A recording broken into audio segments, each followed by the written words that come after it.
স্থানীয়রা বলছেন এখানে একটি গাড়ির গ্যারেজ এবং পাশে একটি সমিল এবং সেটি কিন্তু এখন দাও দাও করে জ্বলছে। আপনারা নিশ্চয়ই স্ক্রিনে দেখতে পাচ্ছেন।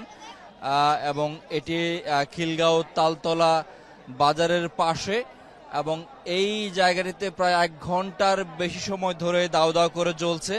আমরা ফায়ার সার্ভিসকে দেখলাম, ফায়ার সার্ভিস এসছে এবং এই যে আগুনটি জ্বলছে এটি কিন্তু রীতিমতো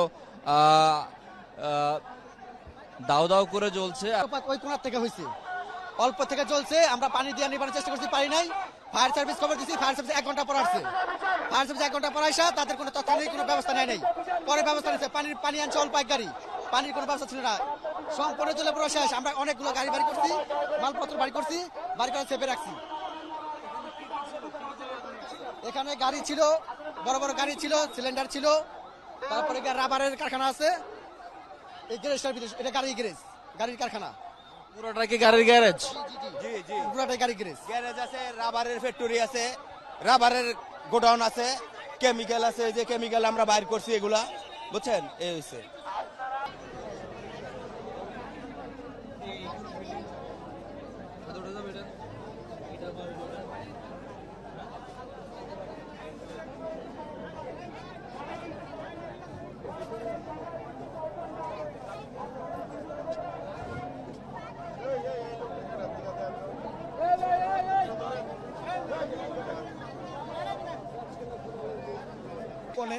যে কোণে আগুনটা জ্বলতেছে ওখানে থেকে আগুন লাগছে, লাগার পরে শব্দ করছে ভাড়াস করে শব্দ করতে একবারে পুরোটাই গ্রাস হয়ে গেছে। গ্রাস হওয়ার পরে আমরা পরে আমার জাতেই নামাই দিলাম, দিয়ে করলাম যে একটা হেল্প করি।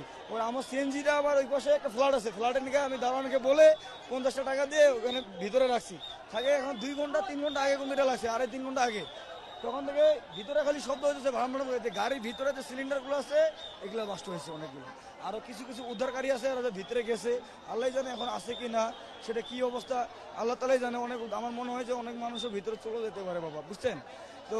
আর ভিতরে আমি এখন পর্যন্ত কেউ বাইর হয় নাই, ভিতরে আটকা পড়ছে কিনা জানা জানি, তবে মাঝখানে একটা অনেক ভয়াবহ ছিল।